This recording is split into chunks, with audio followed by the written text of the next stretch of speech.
200,000 tests per day, a 100% increase, and it will go up substantially from that number. This week, the United States will pass 10 million tests conducted, nearly double the number of any other country. The president also announcing that Washington is sending $1 billion to the states and Native American tribes to pay for more testing.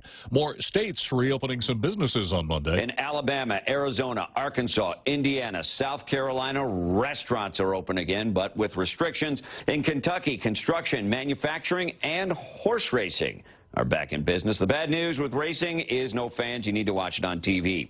In Illinois, that's one state where retail is open again, but for curbside service. That's Fox's Mike Tobin. New York's Governor Andrew Cuomo is lifting the statewide shutdown order on Friday, at least for parts of western and upstate New York and the Finger Lakes region. New York City's reopening still several weeks away, at least. America is listening to Fox News.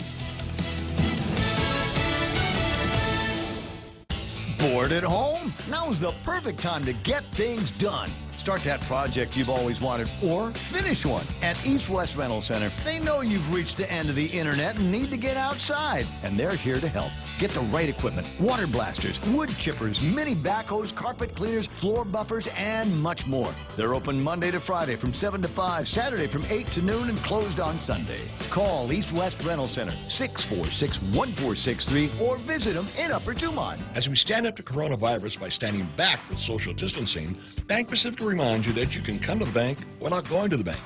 Use many of our other delivery platforms like online banking at bankpacific.com, accessing cash at our ATMs, shopping with our debit cards. For businesses, we have secure cash and check drop windows, and we are employing a new smarter mobile app with remote deposit capture in the next few weeks. We're all in this together, and together we will win. Bank Pacific. Where others put branches, we place roots. Member FDIC. U.S. Customs agents thwarting attempts to import fake drugs and personal protective gear into the U.S. Customs teams in Maryland, Pennsylvania, and Washington, D.C. have been stopping the shipments coming through distributors in Germany, China, and the U.K., among other countries. The fake products include more than 2,500 medications, 1,300 coronavirus test kits, and 495 masks. Customs agents say consumers who are worried about COVID-19 and those seeking to peddle the fake goods in the U.S. are among those buying the items, which can cause harm to those who use them. Such items must be approved by the FDA before it can be brought into the country. Gernal Scott, Fox News. The Trump administration announcing final approval of the largest solar energy project in the U.S. and one of the biggest in the world. The $1 billion Gemini solar and battery storage project is about 30 miles northeast of Las Vegas. It's expected to produce 690 megawatts of electricity, or enough to power more than 250,000 households. Conservationists say it will destroy thousands of acres of habitat of the threatened Mojave Desert tortoise in Nevada. A family dining favorite says it's lights out for dozens of its locations. Steak and Shake has permanently closed 51 of its company-owned restaurants due to financial losses resulting from the outbreak. The move comes as the restaurant chain is also working to refinance a looming debt bill and regain profitability amid steep sales and traffic declines. Steak and Shake is owned by investment firm Biglari Holdings, a conglomerate of diverse companies in restaurants, insurance, oil, and the men's publication Maxim magazine. It also controls a substantial investment in dining chain Cracker Barrel. The company now operates 306 Steak and Shake restaurants, while traditional franchisees operate another 208. Hillary Barsky, Fox News. And I'm Jack Callahan. This is Fox News.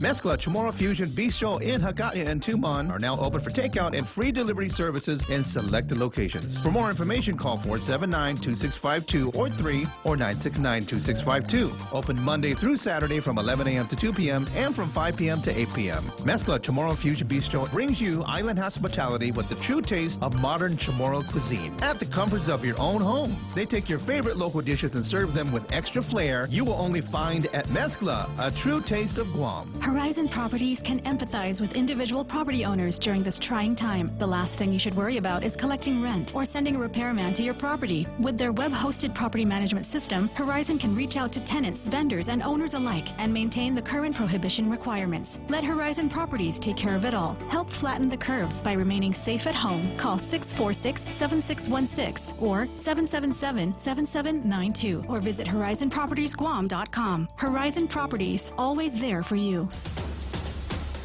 Cocoa Coffee Company mugs are now here. Show pride for your island as you enjoy your delicious Circle K coffee. Each generously sized 16-ounce mug is etched with Guam-inspired images like Chief Gadao, Serena, Two Lovers, and many more.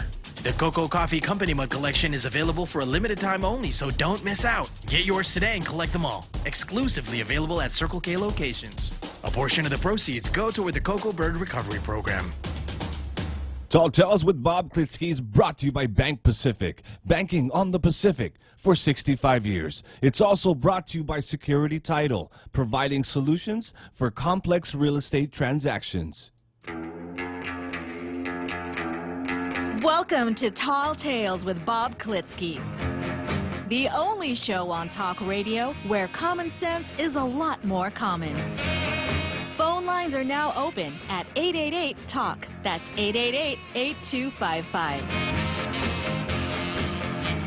And now, The Point proudly brings you Tall Tales with Senator Bob Klitzkie. A well-regulated militia being necessary to the security of a free state, the right of the people to keep and bear arms shall not be infringed. And if you need to have that idea reinforced, you've come to the right place. Every day at 4 o'clock, 1600 every day, this program starts out with a respectful reading of the Second Amendment to the United States Constitution. And throughout the program, we may be zeroing in on other parts of the United States Constitution. It is an essential part of Tall Tales, something that I believe in, will fight for, and know that there are those who would try to weaken its effect or, in a sense, take it away from us. So here we are on Tall Tales. I notice I've got subtitles today, Real Joe Cruz.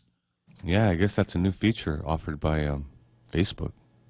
Wow. I noticed it the other day, too. Yeah. Well, let me try it out. Well, here I am. My name is Klitzkie. I'll bet that'll screw it up. I don't know. Maybe it'll come up just fine, sir. It's a little bit behind, though, isn't it? Slightly. It's a computer thing. Mm-hmm. I wonder what it would do if you spoke in Chamorro. You'd have to wait for a while. Yeah. You might crash the system. Yeah. So no te tongu ina anhunai I makina. So it doesn't even speak Klitzkie-ese. Okay, well, just another new feature here on Tall Tales. I don't see it on my iPad, though. I wonder, do you see it on your screen? Yes, sir, I do. Huh. Some people are seeing it and some are not. Uh-huh. Yeah, I see what it did with my name. Okay, well, it's just another novelty, just another toy feature of the program, in addition to my marvelous, miraculous sense of humor, sarcasm, double entendre, and tongue-in-cheek humor. You've got something else to amuse you as I go from one important point to another. I'm going to go straight to Zemi Ikotny right now.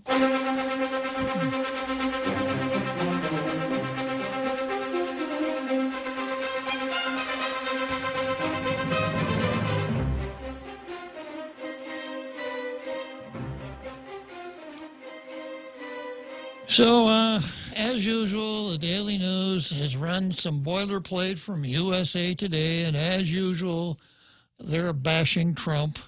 Here's the title: blame China is the new build the wall.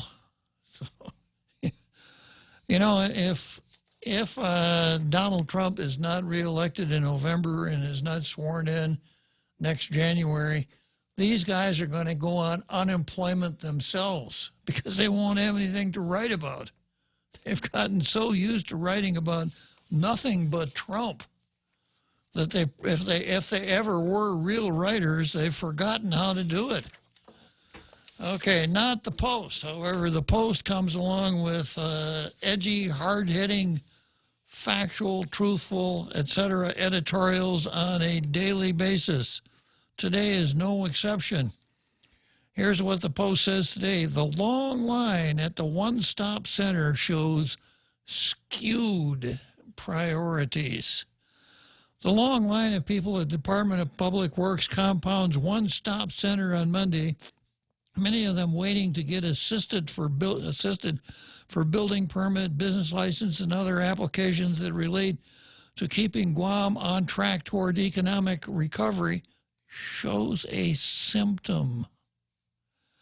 It's symptomatic of our government's screwed priorities. The long waiting outside shows a lack of adequate preparations to put more people on customer service desks in place for the first day after a nearly 2-month hiatus. They couldn't find enough people. They should have talked to Alice and Becky, who are now, I think, surrounded by a cast of a dozen up there on the 19th floor, including Michelle Paris, who came along just in time, but we'll get back to that in a minute. We know GovGuam is capable of doing more and offering better service on day one of the reopening, but its resources have been placed elsewhere. While GovGuam is mobilized or placed on call nearly 24 highly paid cabinet officials for the Wuhan virus response, the problem is most of them are attracted to the effort at the quarantine hotels, which house around 200 travelers at last count. Well, let's just stop and examine that for a minute. Is there a presidential suite there at the one-stop center? Would Becky and Alice be able to move into the presidential suite at the one-stop center? Is there a prominent sign in that suite? You know, like if you drive around the eastern part of the United States, you see signs on hotels and that say, George Washington slept here. And they're factual. At one time or another, the first president of the United States actually slept in that hotel. So I suspect in the presidential suite of the 19th floor, someday there will be a large bronze plaque that says, Tony Babauta slept here. And it'll be right above the one that says, Alice and Becky did too. Yeah. But if there's no presidential suite at the one-stop center, why would anybody want to spend any time there? These cabinet officials, that's the 24 highly paid cabinet officials, while getting a bigger paycheck through what's called Wuhan virus differential pay, which ranges from 15 to 25% on top of their regular paychecks, would have been better utilized manning desks at the one-stop center. They also could have been more useful at the Department of Labor for unemployment assistance. The Rev Tax Satellite Office in Hagatnya to speed up driver's license and vehicle registration renewals, or at Public Health's counter for the renewal of health certificates. Those tasks are more impactful to many people and to Guam's economy. The one-stop center and other agencies need more efficiency in personnel and could be better and faster at delivering services to those who want to keep the economy going by keeping people employed. I don't think there's catered food at the one-stop center either. No. But the focus has been on lining up cabinet officials to do hotel quarantine duty instead of putting them into more impactful work. There are many who want to give Governor of Guam, Lulian Guerrero, the benefit of the doubt. Do I want to give her the benefit of the doubt, Real Joe Cruz? I don't think so, sir. No. Do I ever want to give anybody the benefit of the doubt? No, sir. No. And I would advise everyone out there in our international radio listening audience to stop and examine that phrase and ask yourself, do I really want to do this? Because when you say, well, I wasn't so sure, but I gave him the benefit of the doubt, what you're saying is what he said didn't factually ring true. But I went along with what he wanted to do or what he wanted me to do, even though his statement did not ring true. Well, if you do that, then you ought to get a T-shirt that has a big G on the front of it. The G standing for gullible. And, you know, how many times has this society found itself in the wrong place because, well, we didn't know, but we wanted to give him the benefit of the doubt. Of course, we've modernized that nowadays, Real Joe Cruz. We don't say we wanted to give him the benefit of the doubt. We now say we wanted to give them the benefit of the doubt, even though we're talking about the same person. So here it goes here, back again. There are many who want to give Governor Leon Guerrero the benefit of the doubt for trying to lead in the midst of the pandemic that's so wide-ranging in scope and is so unprecedented. But at the same time, she does have advisors, are supposed to be her eyes and ears. Like she had that guy as an advisor who'd been an assistant secretary of Interior way back in D.C. Talk about a political insider. You know, that was one of her advisors. So is she listening to... No, she's not listening to him because she threw him under the bus. Yeah. That would be Tony Babauta. While we can't completely fault Rev and Tax for stretching its personnel thin, cranking out the processing of more than 20,000 Wuhan virus economic relief payments in a matter of days since the federal funds became available, it's on the entire government of Guam to shift resources where necessary. That's what governors do. You know, that's what leaders do. That's what commanders do. To use, we do it backwards here. You know, ordinarily, you would put the people, the personnel, where the work is. And that's what this editorial is saying. No, that's not what Lou does. She puts the work where the people are. So if there are 14 people on the 19th floor, well, and obviously the work has to be done on the 19th floor, not at the one-stop center or someplace like that.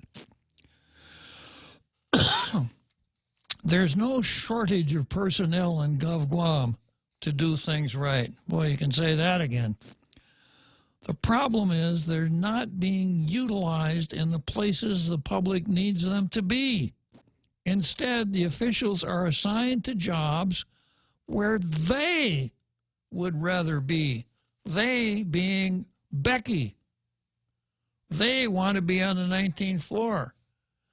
They being Alice. Alice wants to be on the 19th floor.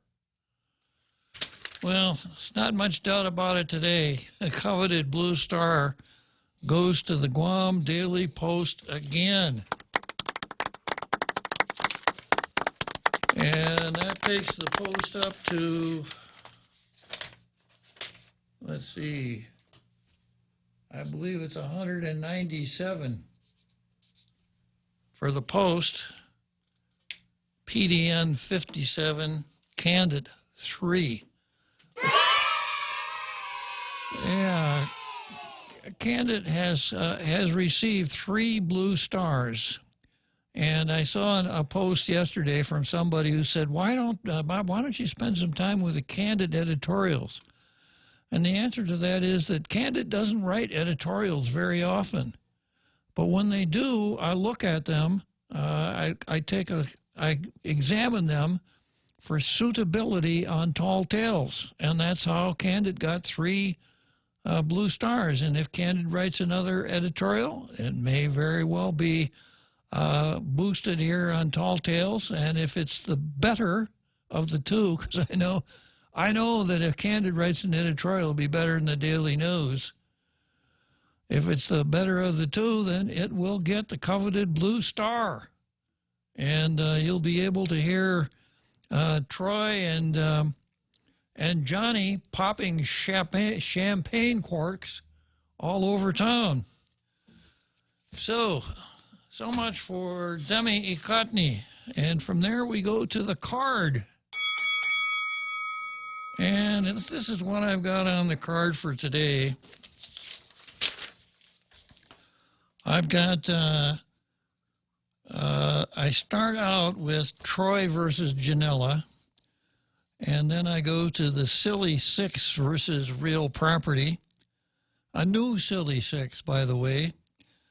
And then Allison Becky versus the 19th Floor, and introducing Michelle Paris. And then I've got Hungary versus the Left.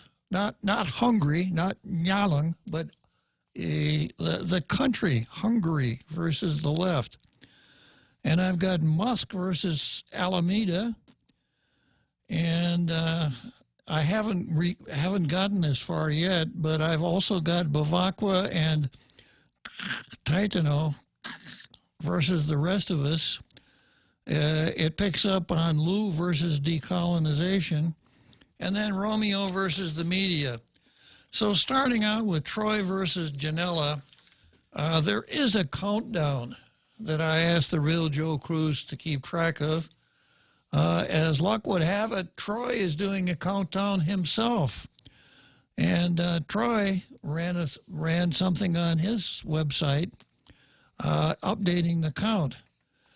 And just to refresh your recollection, you'll recall that at the governor's press conference, some rather untoward things happened.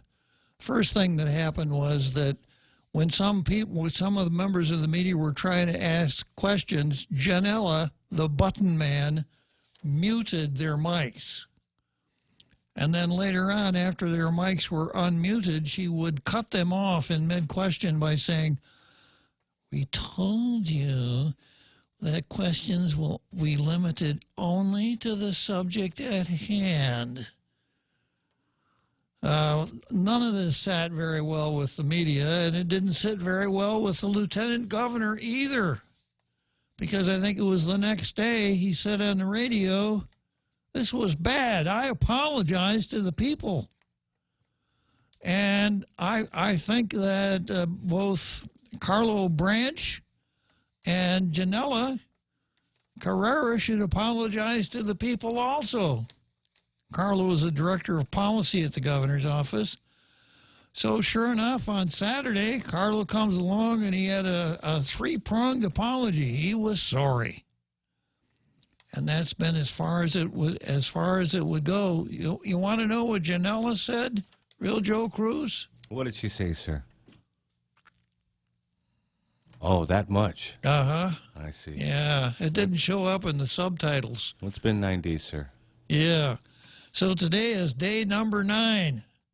So it's 9 days and counting. So we wonder, is this a case of insubordination? Maybe, maybe not. Can the lieutenant governor order Janela to do something?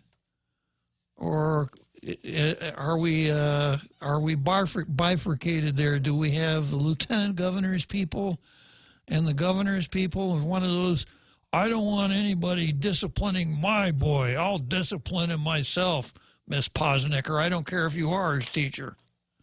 Do we have one of those?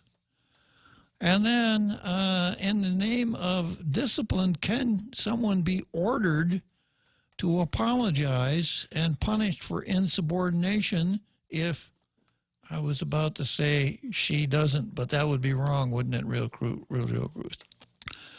Could someone be ordered to apologize and then punished for insubordination if they don't? Interesting questions. I suspect we'll have plenty of time to talk about this question, because I have a feeling that it's day number 9 and the count will continue for a while. Okay, next, I guess this goes under the heading of when you think you've seen everything, something will come along to surprise you.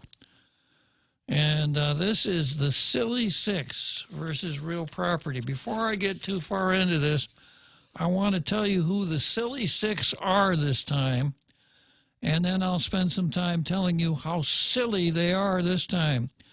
We start out with Clinton E. Rigel. We've got Tina Rose Munya Barnes, Jose Pido Terlahi, Therese Terlahi, Sabina Paris, and Kelly Marsh Titano. And I guess I have to explain, don't I, Real Joe Cruz, for new listeners? Yeah, we have a senator who lists her name. I'm looking at the sponsorship on Bill 355, and there are 6 sponsors, all of whom list their names. Every one of them lists a middle name, except for Jose Pido Terlahi, who lists his Na'an Carrillo instead of his middle initial or middle name. And then the last name on the list is Kelly Marsh, parenthesis, Titano, close parenthesis, PhD. So, you know, the custom is that if I were to refer to Clinton E. Rigel, ordinarily I would refer to him as Senator Rigel, or maybe even just Rigel. I would refer to him by his last name. Tina Rose Munya Barnes, I wouldn't refer to her as Senator Munya. It would be Senator Barnes. So Senator Kelly Marsh Titano, I feel like I should refer to her as Senator parenthesis Titano, close parenthesis. But you can see how cumbersome it is to use to indicate the parenthesis sign every time I say her name or their name, Real Joe Cruz. Their name. Every time I say their name. Therefore, I've adopted another Tall Tales custom here, and that is that the parenthesis sign, when it's pronounced, sounds like this. And the closed parenthesis sign, when it's pronounced, sounds like this. And we lost our subtitles, Real Joe Cruz. That's not on me, sir. Probably a good thing. I don't think the subtitles could handle Senator Titano.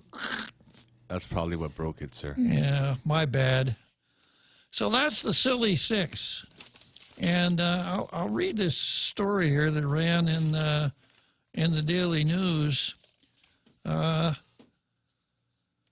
I'll just pick it up in the middle here. Guam residents who didn't pay their rent because they lost income during the Wuhan virus pandemic should have their delinquent payments waived, according to Senator Clint Rigel, who introduced a bill that would cancel rent payments to landlords and also pause mortgage payments to lenders.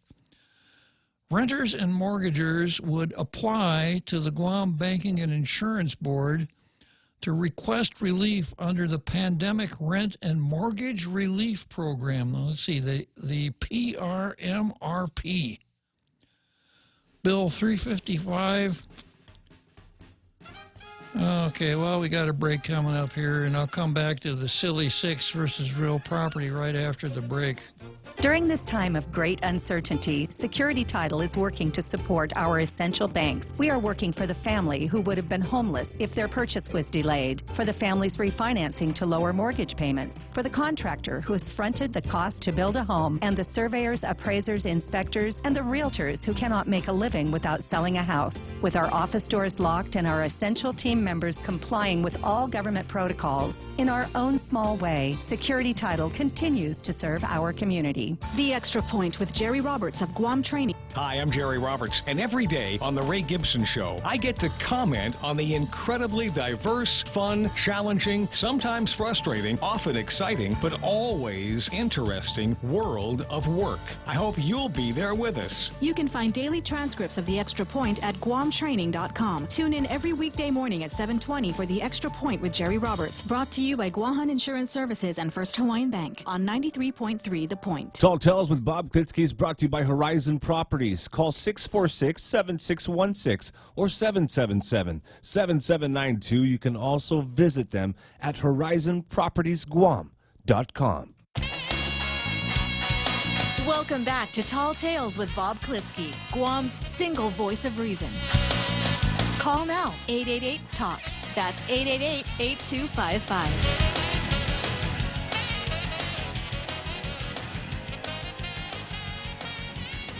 So, Guam residents who didn't pay their rent because they lost income during the Wuhan virus pandemic should have their payments waived, according to Senator Clint Rigel, who introduced a bill that would cancel rent payments to landlords and also pause mortgage payments to lenders. Renters and mortgagors would apply to the Guam Banking and Insurance Board to request relief under the Pandemic Rent and Mortgage Relief Program.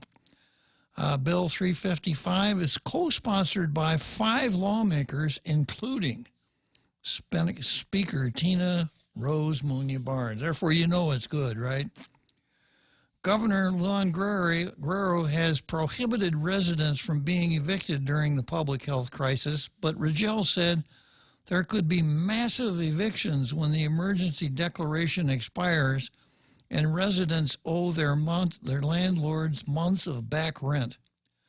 The proposed relief program would allow mortgagors to suspend their mortgage payments and renters to cancel their rent payments in an amount equal to the income they lost because of the public health emergency.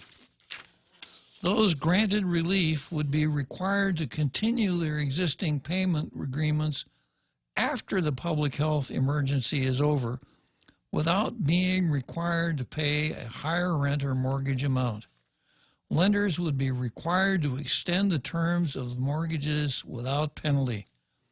The proposed changes would be added to the existing Guam law related to mortgages.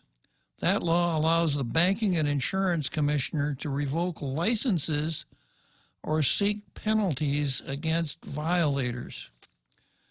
No penalties, no late fees, no bad credit. Landlords are also struggling to pay their mortgages because many of their tenants can't afford to pay their rent, Rigel stated about pausing mortgages. No penalties, no late fees, no bad credit, no foreclosures. Essentially, what we're saying with this bill, it's like the months of the shutdown didn't happen. It's a pause on mortgage payments. Then when the public health emergency is over, you can resume normal mortgage payments at the same monthly amount you were paying prior to the pandemic. It's as if you decided to stop paying your loan for a few months, but when you resume paying, there are no late fees, no penalties, no payment plans to make up for the months that were missed, and no effect on your credit score. Well, what a wonderful idea. So let's take Mr. A. And Mr. A is living in an apartment, and his rent is $1,500 a month. And Mr. A loses his job. And he gets some papers from his landlord, and he gives those, from his ex-employer, and he gives those to his landlord. and he makes an application to the banking board, and the banking board orders that he doesn't have to pay rent. So if this happened way back in March, what was it, March 3rd or 4th when we started this, and it lasts until July, and then Mr. A finally gets his job back, he gets 4 months of rent-free apartment. That's a wonderful thing, isn't it? He doesn't have to pay rent. But it's okay, because if the apartment owner where Mr. A lives has a mortgage, he brings some papers before the banking board, and the banking board will make an order that he doesn't have to make his mortgage payments until we're done with the Wuhan virus emergency. Oh, what a wonderful solution. Then I always come up with this silly, nasty question: who's going to pay for it? So when Mr. A isn't paying rent for his apartment, who in effect is paying that rent? And it can't be anybody else but the owner of that apartment. So instead of the renter paying the rent, the landlord winds up paying the rent. Now, how many people would want to be landlords under a setup like that? The reason that people buy apartment buildings, incur some debt, take out a mortgage, is because they want to make money doing it. And the money that they make is that the rent paid by their tenants. So the tenants pay rent, the landlord has expenses, he's got his mortgage, he's got insurance, he's got a lot of other things, maintenance. And what's left over is that rare quantity called profit. And I have never done a survey, but my suspicion is that everybody who goes into the apartment rental business does it for that reason, does it because they want to make a profit, not because they want to be nice guys, not because they want a bunch of tenants who they're going to give the benefit of the doubt, but to make a profit. So Clint comes along and says, well, we got a serious problem here, and these people lost their jobs. Now, that's a problem for them, but we're not going to let the problem rest there. We're going to assign that problem to their landlords. So it's like the landlord got laid off. Now, this is a rent holiday now. If you read the bill, you'll see that if the tenant goes for 3 months and doesn't pay any rent at the end of the 3 months, the landlord can't say, well, you owe me 3 months rent, you can pay me $100 a month till you can't do that. The landlord is just out that money. And the banking board, banking and insurance board, has the ability to grant these orders under the Silly Sixes bill. What a powerful board. So we operate on a basis of market and free enterprise up until now. Now we have a board that can erase debt and erase obligations so that people can live rent-free in an apartment if they've got a good reason, because they lost their job to the Wuhan virus. When it comes to mortgages, then the apartment owner doesn't have to make payment on the mortgage that he got from one of the banks here that does mortgage lending. But of course, banks do this for a good reason too. They expect to make money.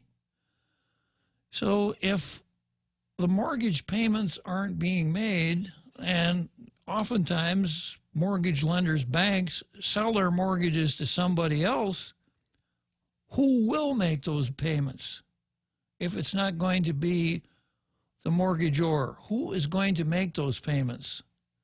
Well, banks got lots of money. They can just do without it. Just let the banks take it over. They got a lot of money. So when you scrape the paint and varnish off it, what you got here is 6 people who want to be populists. They want to look out for the little guy. They want to look out for the people.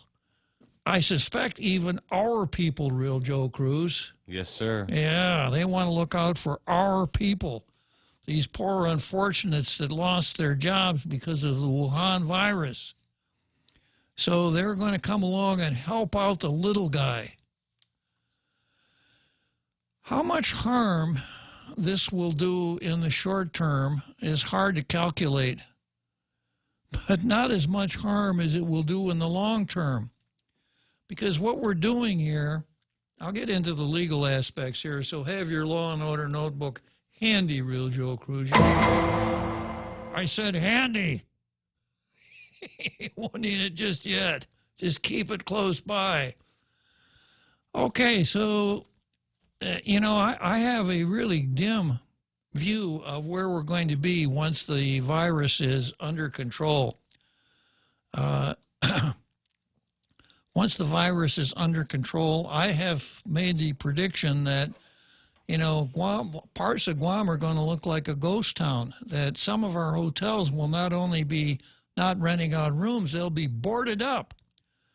Because my analysis is if the Wuhan virus ended, if it were announced tomorrow that we have a vaccine, that everybody in the world can have this vaccine, all you got to do is pop a pill, and it's very cheap, and that we have a cure also, so that the whole Wuhan virus thing is over, it would still take a long time, if ever, that our tourist industry would recover. And this is my theory. We happen to be in the right place at the right time when both our Japanese and Korean tourist industries began. The Japanese tourist industry began in 1969, thanks primarily to a gentleman named Al Israel. And once we got it started, it really took off. But at that time, Japan had pretty well recovered from World War II. People in Japan were developing savings to the point that they could afford to travel. And guess what? We were the first motel on Route 66, so to speak. We were the first place that people from Japan could go if they wanted to travel outside Japan. We were relatively inexpensive, and because of that, we had first crack at the Japanese tourists. So we built a lot of relationships with tour wholesalers and other people. So we kind of got, a pattern was established for Japanese travelers to travel to Guam, and that lasted very well. It worked very well right up until Kim Jong-un started shooting off its rockets. And then it kind of slipped for a while, but it recovered.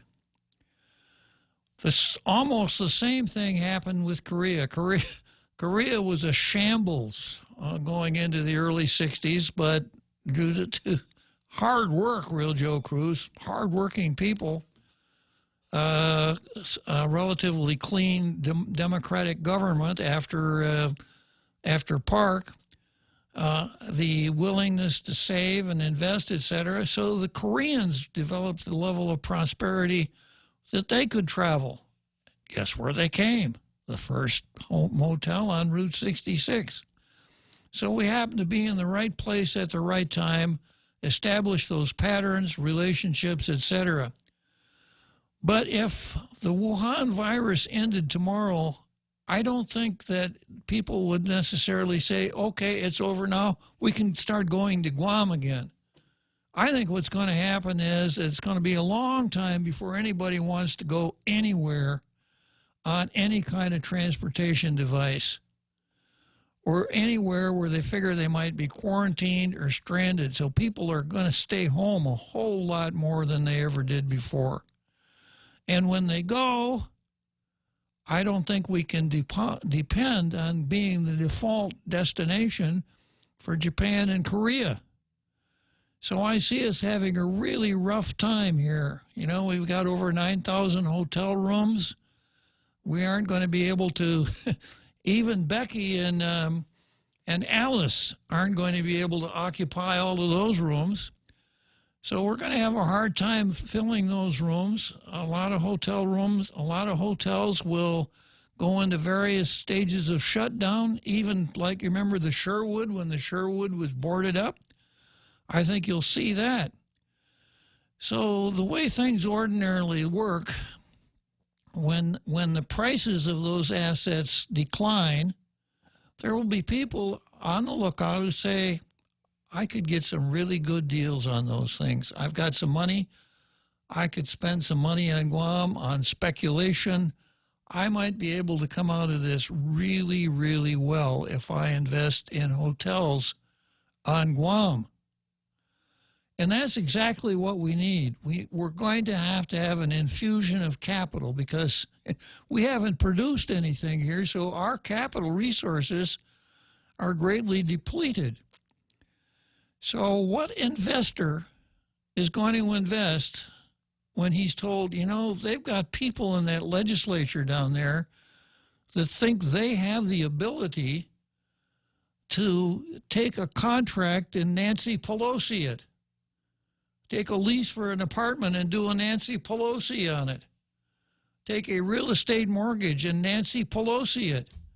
I don't know if I want to risk my money there or not. I mean, if that's what they think a legislature has the ability to do, I don't want to sink a lot of money into some real property and have some tin pot dictator or tin pot senator come along and, in effect, expropriate it from me as though I'd invested my money in Nicaragua. So, Silly Six, you're sending the worst possible signal you could send. Okay, I got a short break here. I've got our Carl and another Joe on the line, and I'm not finished with a Silly Six either. Everyone has a busy schedule these days, and sometimes we forget to schedule our routine dental checkup and cleaning. Don't neglect your dental health. Schedule one today with Dr. Robert Yang and his Smile Team, conveniently located at the East West Business Center on Marine Drive, Upper Tumon. Call us today at 647-8702 or 3. Again, that's 647-8702 or 647-8703. We make smiles happen. Hofady, this is Kayla from APL Guam. Here at APL, our expertise and extensive network can help you grow your business and reach out to more markets. As a responsible carrier, APL is also committed to a sustainable future, whether it's protecting the environment or investing our efforts in giving back to the community. Our dedicated team in Guam and the U.S. mainland are here to support you. Call 588-4651 or visit apl.com. Tall Tales with Bob Klitzkie is brought to you by Mezcla. Mezcla Chamorro Bistro in Hagåtña and Tumon are now open for takeout and free delivery service in selected areas. Terms and conditions apply. Call Mezcla Hagåtña at 479-2652 or 3 or Tumon at 969-2652. Get your Mezcla fix at the comfort of your own home.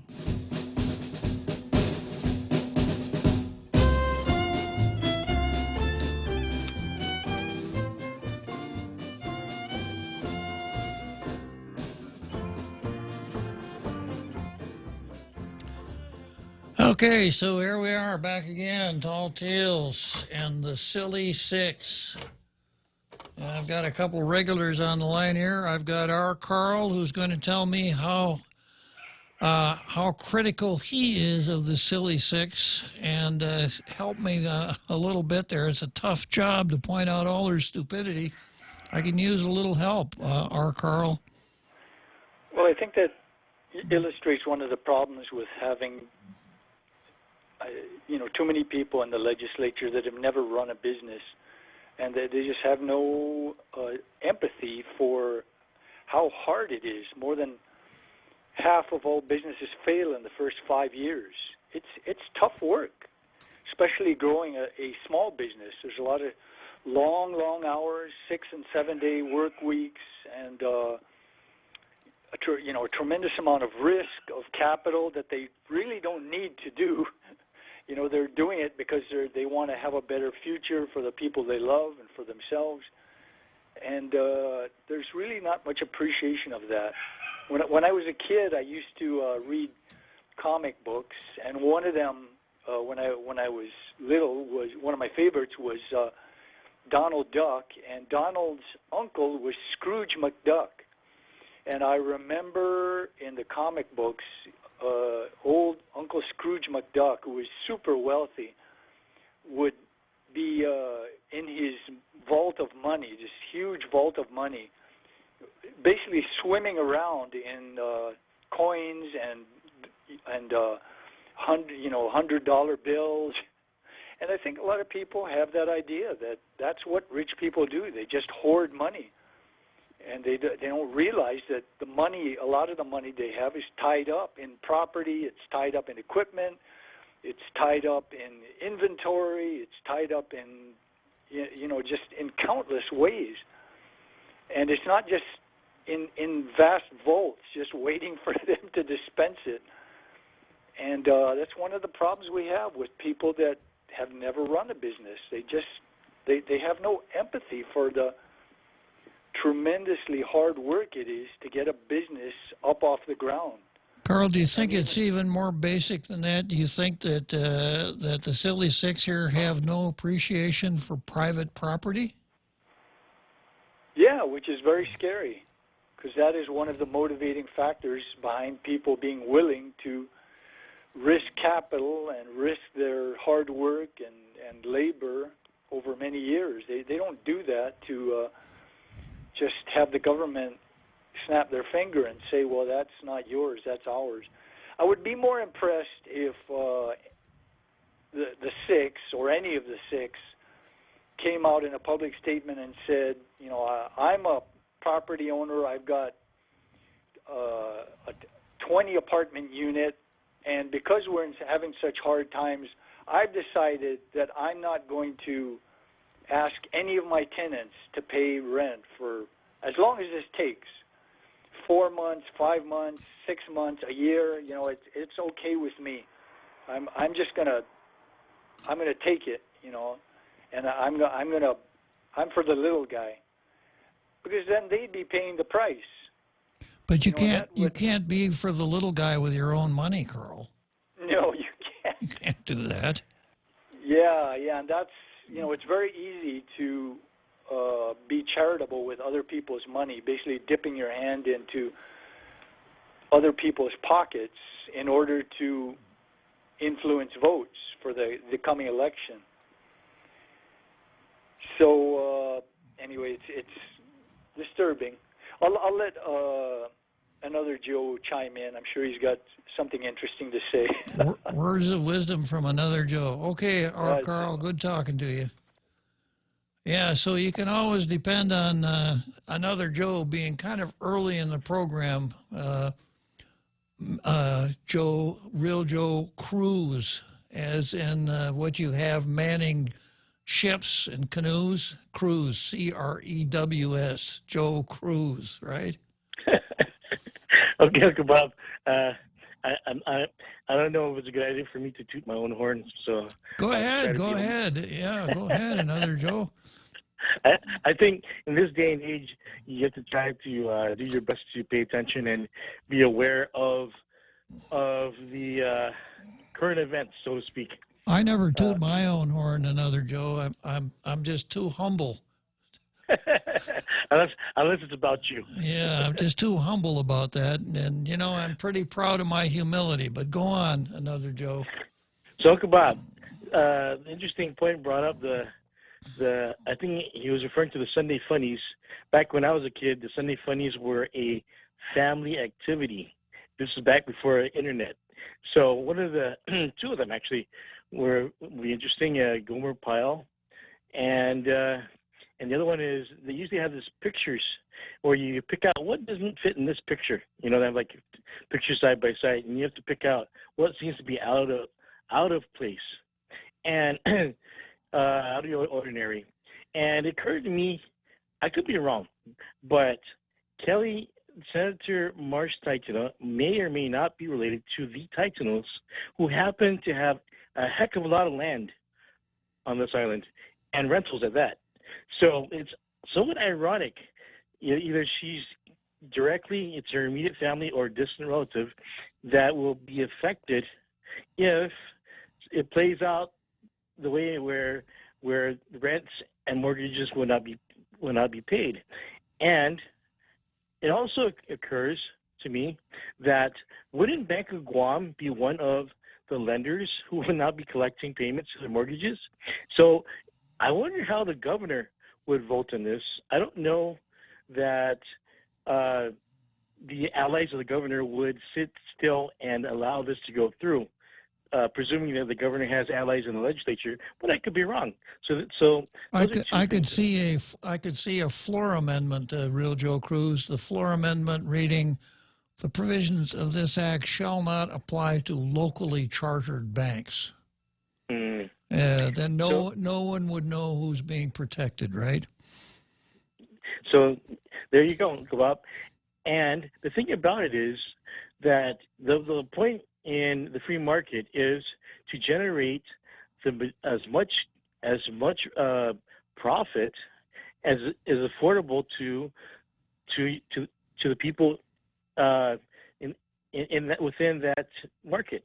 So, but basically, you're encouraging it's either stagnation or stagflation.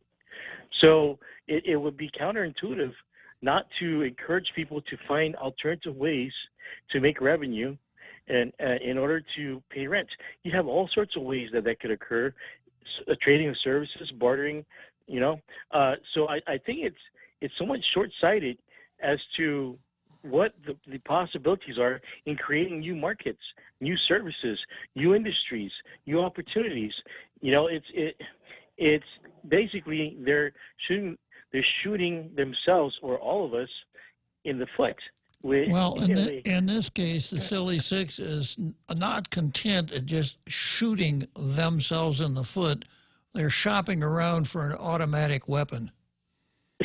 Exactly. So all these things I would think are some things that I'll pick out right away, which doesn't seem to fit in the picture. And maybe it's somewhat premature, but I would hope that a lot of time is dedicated to a public hearing with regards to this particular, was it a bill that they're introducing? Yeah. Because I'm pretty sure there'll be a lot of attention given to this, and I'm hoping that they'll allow people to everyone to be heard who has something to say. But I'm trying to think. Those are the three things that came to mind right away. Of course, in America, right, I've heard it said a lot of times, possession is 9/10 of the law. So right away, it's very un-American to not allow landholders to be the masters of, the owners to have control of their property.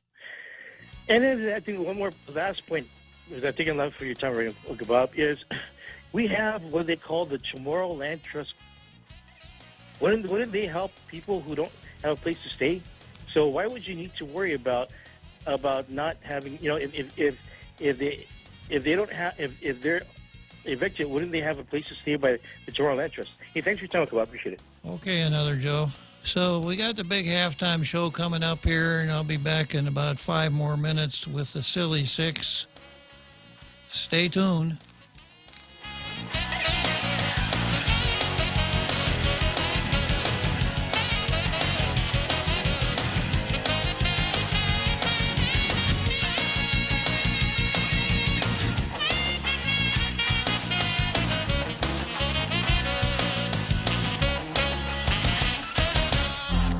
The Point is KUSG, Hagåtña, Guam, 93.3 FM and 104.3 HD3.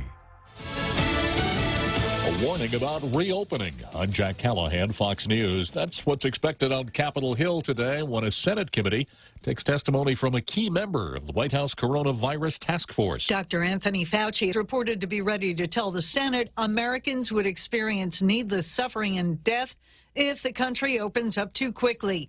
The New York Times says one of its reporters was in an email exchange with Fauci late Monday when Fauci said if federal guidelines aren't followed carefully, we risk the danger of multiple outbreaks throughout the country. Fauci goes before the Senate Health, Labor, and Pensions Committee, but he'll be doing it by video conference. He's in a modified quarantine after he was exposed to a White House staffer who tested positive for the virus. Fox's Jill Nato. Face masks now required at the White House after the vice president's press secretary tested positive. President Trump says he will not wear a mask. In my case, I'm very far away from everyone, but if you look at all of those people over there, every one of them, from what I see, these are White House staffers, they're White House representatives, they're White House executives, and everybody has a mask on. 3 White House staffers currently self-isolating after possible exposure. The White House also urging states to test more nursing home residents. Vice President Pence is strongly recommending to the nation's governors that all nursing home residents and staff be tested for the coronavirus in the next 2 weeks. Dr. Deborah Birx, the coronavirus task force coordinator, told governors to focus over the next 2 weeks on testing all 1 million nursing home residents, saying the White House will help states that need it. Nursing homes and the elderly have been shown to be especially vulnerable to the coronavirus. Fox's John Decker in Washington. Asian stocks closing Tuesday lower. Dow futures are down nearly 200 points. America is listening to Fox News. As we stand up to coronavirus by standing back with social distancing, Bank Pacific reminds you that you can come to the bank without going to the bank. Use many of our other delivery platforms like online banking at bankpacific.com, accessing cash at our ATMs, shopping with our debit cards. For businesses, we have secure cash and check drop windows, and we are employing a new smarter mobile app with remote deposit capture in the next few weeks. We're all in this together, and together we will win. Bank Pacific. Brothers but branches, we place roots. Member FDIC. Horizon Properties can empathize with individual property owners during this trying time. The last thing you should worry about is collecting rent or sending a repairman to your property. With their web-hosted property management system, Horizon can reach out to tenants, vendors, and owners alike and maintain the current prohibition requirements. Let Horizon Properties take care of it all. Help flatten the curve by remaining safe at home. Call 646-7616 or 777-7792 or visit HorizonPropertiesGuam.com. Horizon Properties, always there for you. A byproduct of the stay-at-home order? For many, strange dreams. Lawrence, former dream editor for the New York Daily News and author of 4 books on dreams, says the community trauma spurs these dreams. Anytime there's a threat to our existence, the dreams get really scary. And this is like 9/11. When that happened, there was a whole burst of crazy dreams that I had to interpret. But Lawrence says, as disturbing as they may be, don't fret. It's natural and it's healthy to have these kinds of dreams. She says it's like having a conversation with yourself about your anxieties while sleeping. Gary Baumgarten, Fox News. A federal judge in Montana revising an order to allow the Army Corps of Engineers to do utility work in the area of streams and wetlands, but construction of oil and gas pipelines still blocked. The judge says more environmental assessments are needed. The Federal Trade Commission investigating privacy complaints about a popular video conferencing service. In a teleconference with lawmakers Monday, Federal Trade Commission Chairman Joseph Simons mentioned a letter sent by members of Congress to Zoom expressing concerns about data collection and storage of recordings made by Zoom subscribers. Simons didn't directly address Zoom's practices, but says the FTC is happy to take complaints from any source. Zoom's privacy policy states the company only collects user data required to provide Zoom services and does not sell personal data. Zoom exploding in popularity during the coronavirus pandemic, but not without issues along the way. The company failed to initially disclose its service was not fully encrypted from end to end. There is also the ongoing problem of Zoom bombing, where uninvited guests disrupt video conferences with offensive materials or behavior. Steve Rappaport, Fox News. Gunmen reported attacking a medical clinic in Kabul, Afghanistan, run by the group Doctors Without Borders. No other details yet. I'm Jack Callahan. This is Fox News.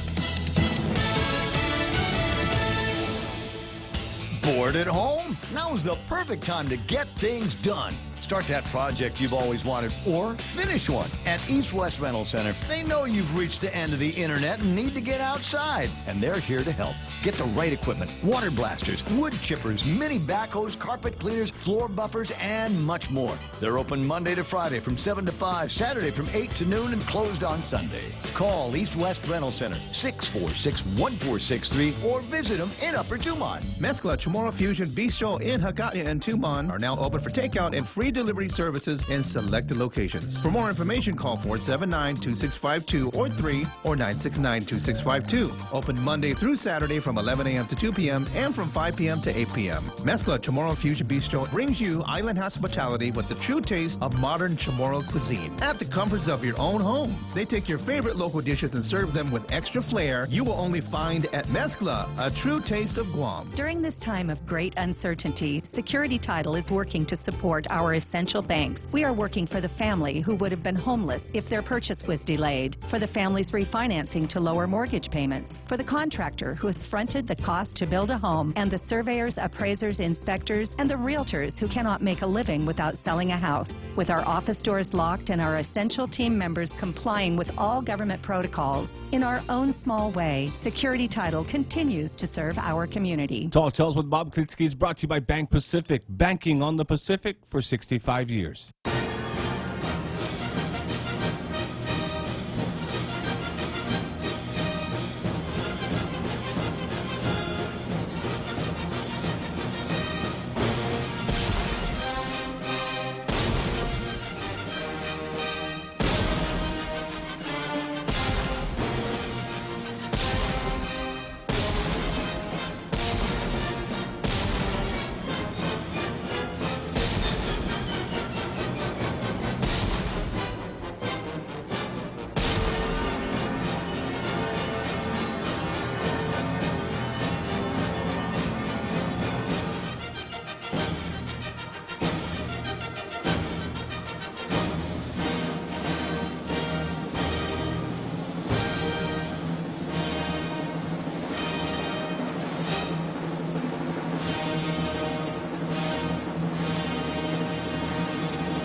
So here we are back in the studio again after sitting up in the stands and watching that spirited performance of the Tall Tales halftime show that we do every afternoon at 1700.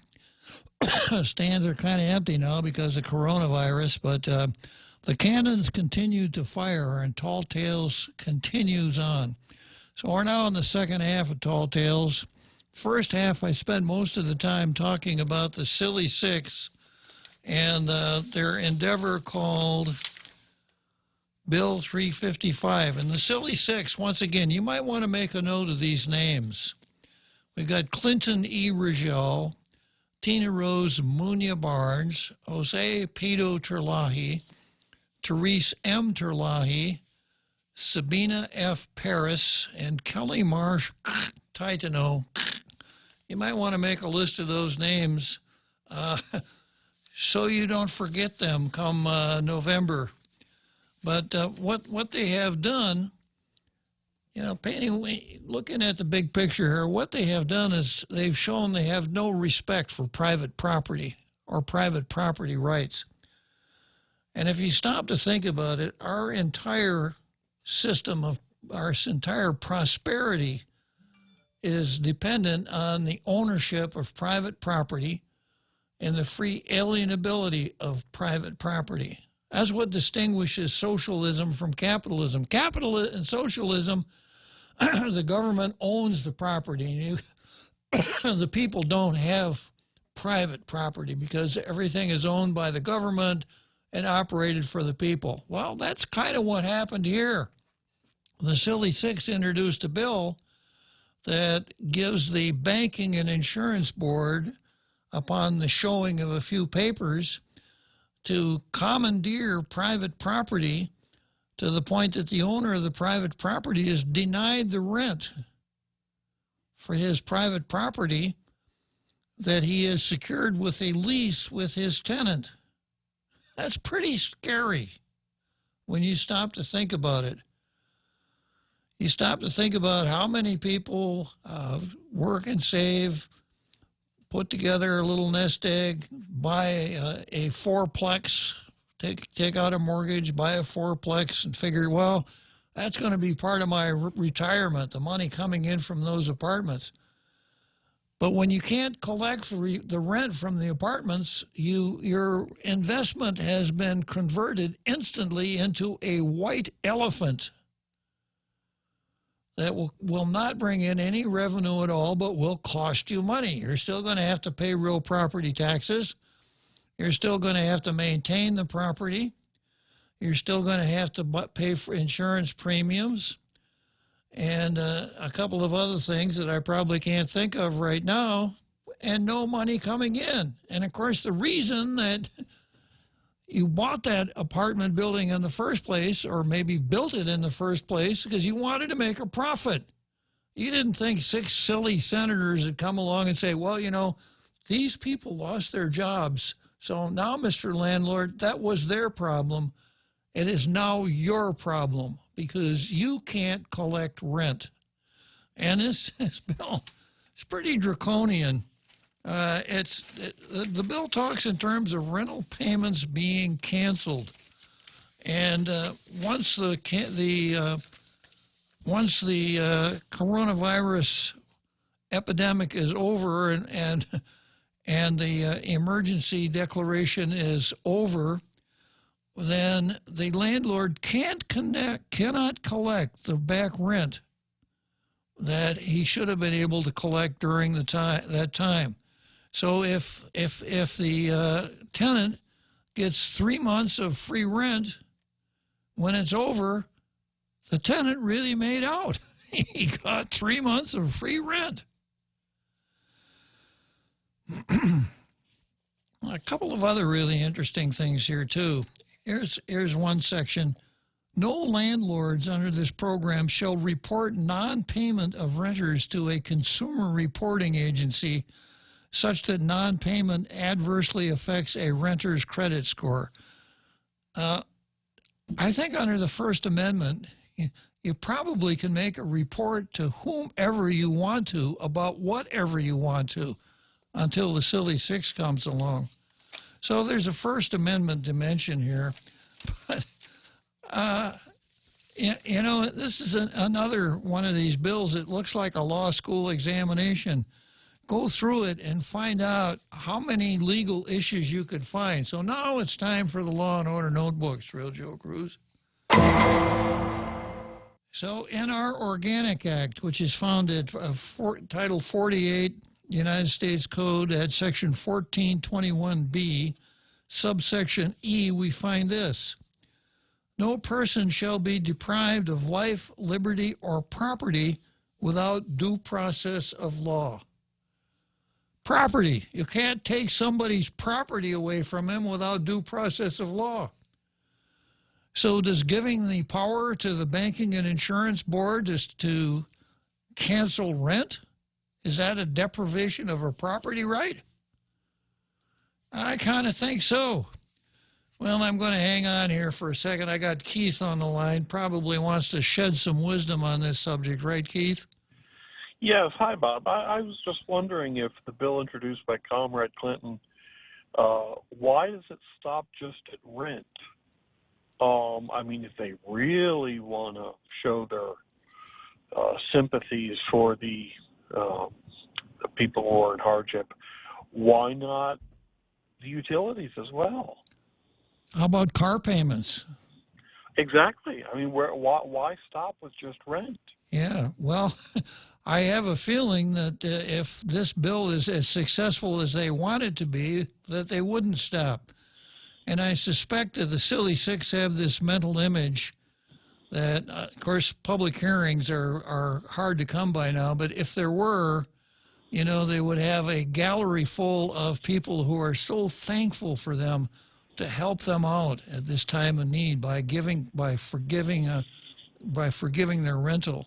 And then the next thing would be somebody saying, you know, I got to have my car to get around and to take Nana to her dialysis and everything, but You know, my car payments are $500 a month. Can't you help us with it? Oh, yeah. We'll do the same thing for car payments. And away we go. Now, unfortunately, with water and power, they actually could do that, and it would be constitutional. They are government entities, correct? Yes. Maybe that's why. They'll deny private ownership, rent, but they certainly want to keep the money flowing into the government coffers. Yeah, it's true, especially when both water and power are self-funding. So if the money isn't there, horror of horrors, they'd probably have to lay people off. Cloward Piven. There you go. Yeah, that's kind of what Comrade Clinton seems to be aiming for, right? And what is it with the name Clinton? I mean,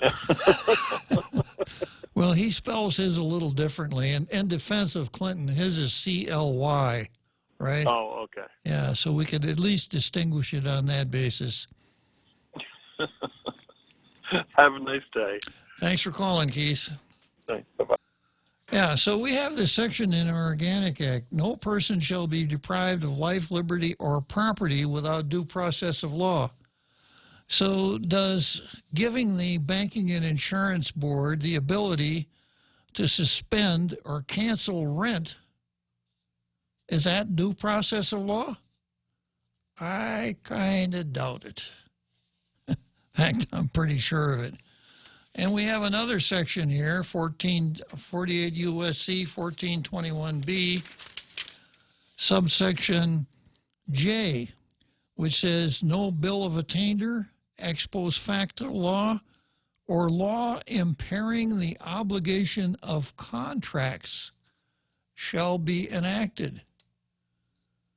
No law impairing the obligation of contracts. If you stop to think about it, that is a really common sense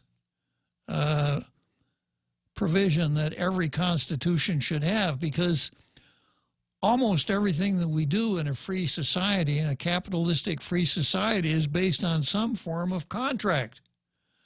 And if the governor can just come along and Nancy Pelosi a contract because they feel sorry for the parties to the contract, then who would want to enter into a contract?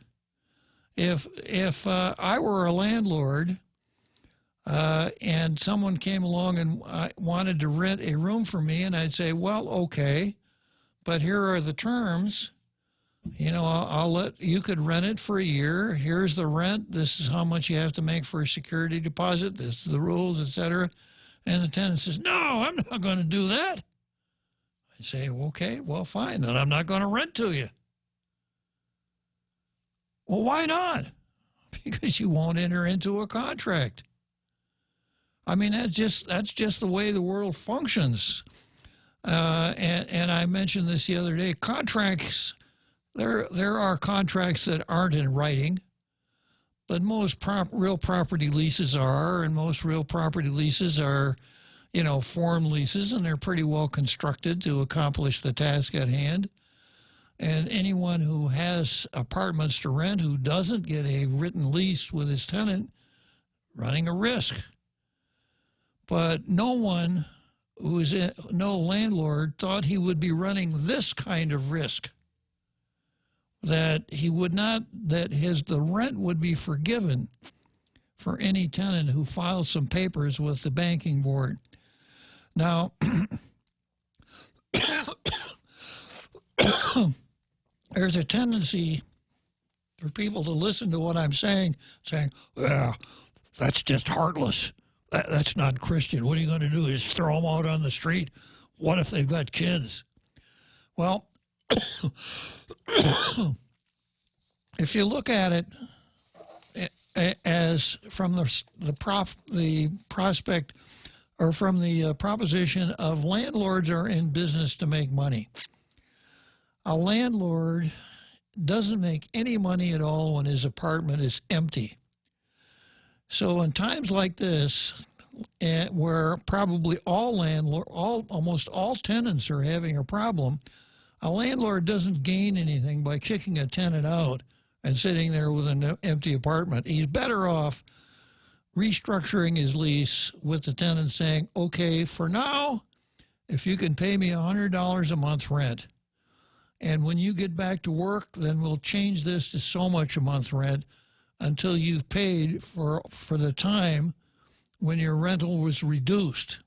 That makes economic sense because the renter, I mean, the landlord doesn't want to sit around with empty apartments when the coronavirus epidemic is all over.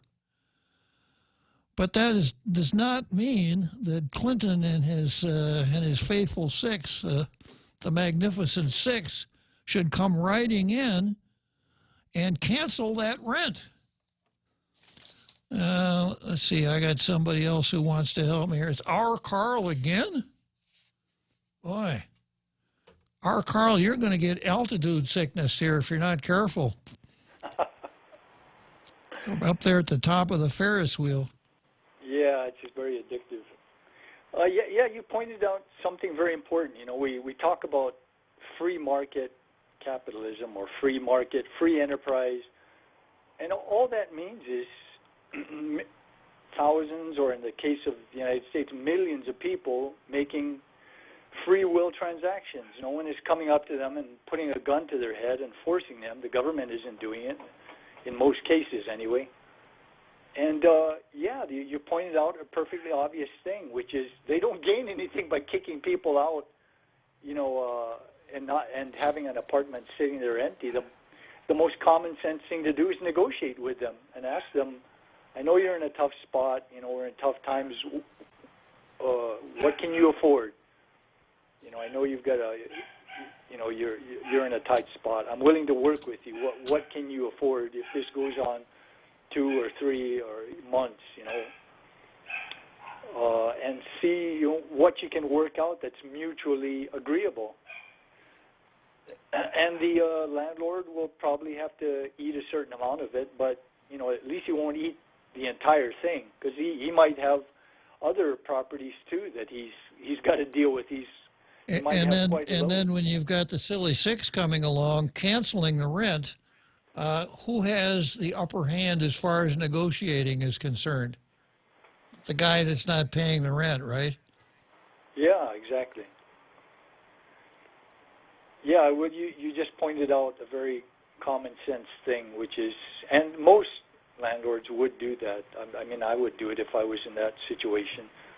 You know, it's a difficult situation. You want to work with your tenants. They might have been there for some time, and you might have developed a relationship with them, and you want to meet in the middle. You know, we help each other out to get through this situation. Yeah, but having 6 legislators ride up on their donkeys, not white steeds, but donkeys, and you know, saying they're going to rescue people, it really doesn't help the situation. It could, as a matter of fact, make it much, much worse if they're not careful. In the short term and in the long term, as I mentioned, it'll be a catastrophe because they're going to chill the investment climate here. Who's going to want to invest any kind of capital in this island, subject to being confiscated by Clint and the Magnificent and the Silly Six? Yeah, I heard a guest call in on Jim Bohannon's show, and he was a professional in the mortgage industry, and he was talking about the possibility of a mortgage collapse where so many people didn't pay their mortgages, and of course the property owners ended up having their bills backed up, and pretty soon it all starts to implode on itself. And if they're not careful, they could cause something like that. And we've already got enough problems that we're facing, especially with the tourism industry having extreme problems, and the airline industry. And this could just compound something that is already pretty bad and just push it over into the catastrophic category. Anyway, I think a lot of the damage has already been done just by introducing that silly bill. Yeah, Yeah, it can have a very negative effect on the market, because people who own property are going to say, well, these people aren't, they're not looking out to help everybody equally. They're looking for votes. And, you know, there's a lot less property owners than there are tenants. So, you know, you can tell where their loyalties are at, and they're going to start making plans, either just selling off and moving out, or, you know, something else. They're not going to sit still to see what else they're capable of doing. True enough, our Carl. I hope you enjoyed. Thank you. I hope you enjoyed your second ride on the Ferris wheel. I may even give in to temptation and go for a third one. I don't know. It's really addictive. It's like a drug. Okay, our Carl. Nice talking to you. And talking about the second ride on the Ferris wheel today, here we have another Joe. Yeah, I heard that you get ice cream the second time around, Uncle Bob. Yeah. Okay, so here's the thing, Uncle Bob. I agree with our Carl there that it seems this is really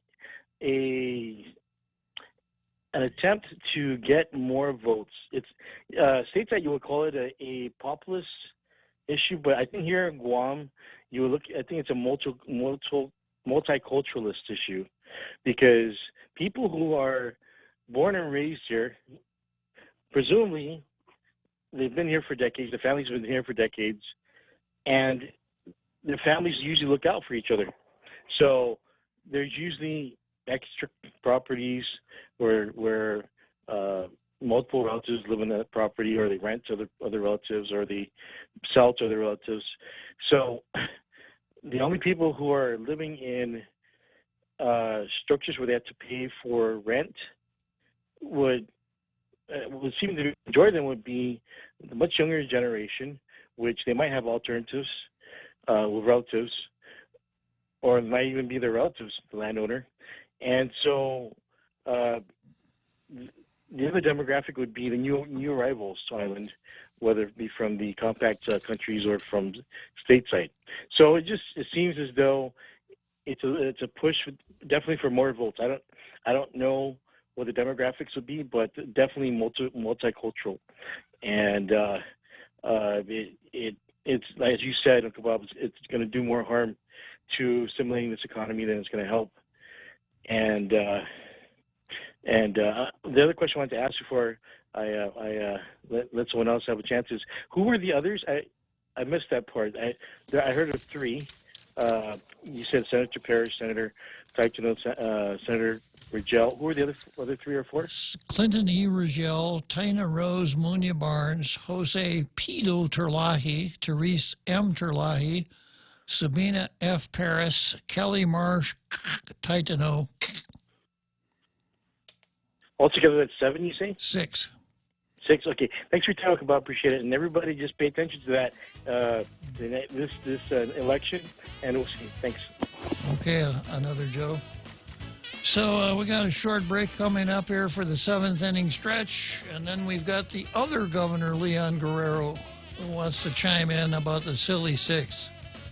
The Extra Point with Jerry Roberts of Guam Training. Hi, I'm Jerry Roberts, and every day on The Ray Gibson Show, I get to comment on the incredibly diverse, fun, challenging, sometimes frustrating, often exciting, but always interesting world of work. I hope you'll be there with us. You can find daily transcripts of The Extra Point at guamtraining.com. Tune in every weekday morning at 7:20 for The Extra Point with Jerry Roberts, brought to you by Guahan Insurance Services and First Hawaiian Bank on 93.3 The Point. Half a day. This is Michelle from APL Guam. Here at APL, our expertise and extensive network can help you grow your business and reach out to more markets. As a responsible carrier, APL is also committed to a sustainable future, whether it's protecting the environment or investing our efforts in giving back to the community. Our dedicated teams in Guam and on the U.S. mainland are here to support you. Call 588-4651 or visit apl.com. Tall Tales with Bob Klitzkie is brought to you by Horizon Properties. Call 646-7616 or 777-7792. You can also visit them at horizonpropertiesguam.com.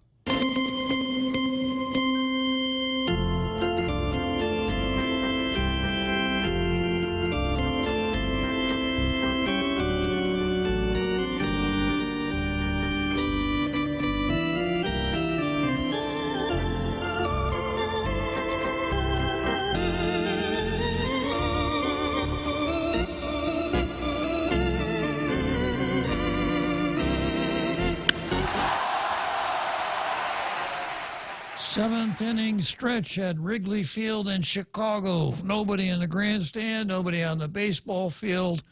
The other Governor, Leon Guerrero, on the line. Good afternoon, Ken. Good afternoon. As I mentioned a couple of weeks ago, we're going to see a lot of what I call headline bills coming out. And this is just one of many more to come. I mean, if we think back to 2016, remember the big headline bill then, castorizing rapists? Remember that one? Mm-hmm. And remember how many hearings and, you know, all the work that went into it and all the drones running around the legislature, putting together reports and committee reports, and a lot of dollars together. And it made great headlines. How many rapists have been castrated? Castrated? Yep. Yeah. None. Yeah.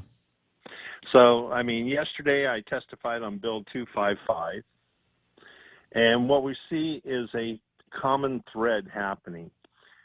With this rental bill, with 255, Bill 30, and a whole list of other bills, we have people making major financial decisions that don't use the resources and subject matter experts available to them before making the decisions. And 255 was scary when you think about it. From 2018 to 2020, 2017 to 2020, the government of Guam group health insurance, which is the largest contract in government of Guam, has jumped from 67 million to almost 110 million in 3 years.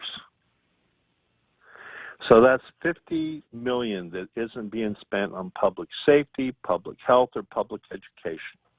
And it's all because some politician got a wild hair up and decided, oh, I'm going to write a bill that does this, without doing any research or getting any number crunchers or subject matter experts to come in and talk about the ramifications of this bill if you do it and if you don't do it.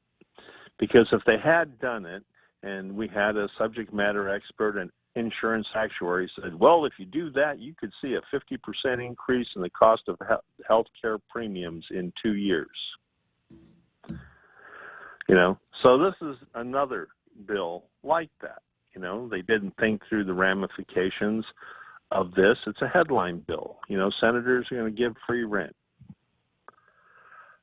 It's very disappointing because, you know, we have a serious financial situation here on this island. And it's not just affecting government of Guam. It's affecting everyone.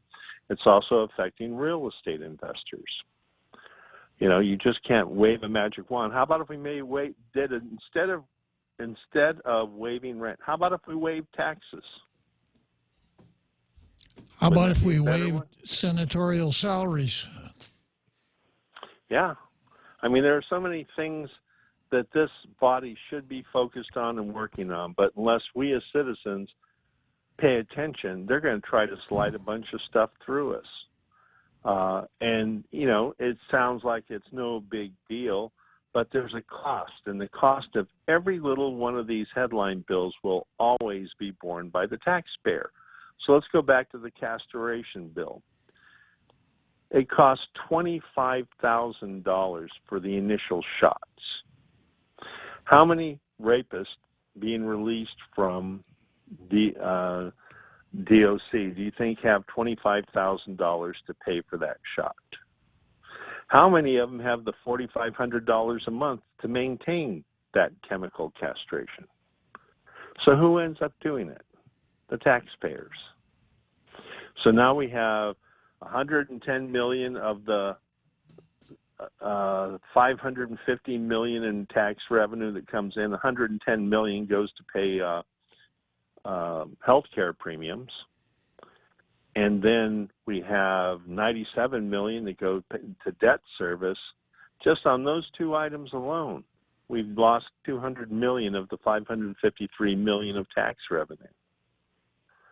So that's why we as citizens need to look at these things. We need to get beyond the headline and look at the cost, because we're the ones that are going to pay for it. True enough, Ken. And that's the purpose of Tall Tales, to look behind these headlines, see what's really going on, and at least alert the people, if not fire them up. Yes, that's one of the good things about your show, Ray's show, that they keep the fire on, but it's not enough. We need more citizens to get involved, and it's not hard. I mean, the new metric that the senators are watching right now is how many viewers are on the live show, on the live stream. Because there have been some hearings where you see 500, 600, 700 viewers, 800 viewers. When have you ever seen 800 people at a public hearing? Other than when the hearse was parked out in front and half the people were wearing white coats? Never. No, other than when the attempt to override the smash and grab, and we had every police officer, fire captain, doctors, nurses, all the department heads all in the hearing rooms when the repeal bills were coming up. Remember that? Mm-hmm. And I believe we were at the same table a couple of times. Probably. So, that's what we need to be doing. We need citizens to be watching those public hearings, because you'll be amazed at some of the stuff you hear coming out of those public hearings. And one of the things that I heard that just, we hear Ed Byrne talking about, well, there's no doubt that if we pass this bill, it's going to dramatically increase the cost. Well, we just went from 67 to 110 million over 3 years. What will be the impact of 255? We don't know. You know why we don't know? They didn't engage the services of a certified insurance actuary to put some numbers on the table before they started contemplating this bill. That's a problem that we have a lot in the legislature. They look at legislation, and they're only thinking of the headline. Many of them are only thinking of the headline. And that's why we have a billion-dollar government budget on an island of 160,000 people, of which only 68,000 of them have jobs. Some of them have 2 and 3 jobs. So you see, it's always the numbers game. And those 68,000 people are tired, they're broke, they're out of work, out of resources, and out of food. And what do we have? Pandemic party on the 19th floor. There's just so many things about this situation that just irritate me. Well, I understand how you feel, Ken. I'm glad you called in to share your thoughts with us today. But we got it. Bill 355 not only must not pass, there has to be some consequences for these silly six introducing such a counterproductive bill at a time when we're really going to be looking for people to come in and invest in our island. This is the last thing we need. Yeah. I mean, what does that say to, all those the green card people from Korea that come in and spend a minimum of $5 million building a business, which almost all of them do by buying real estate and investing in condos or small hotels and things. This is not a good message. This is a campaign headline bill.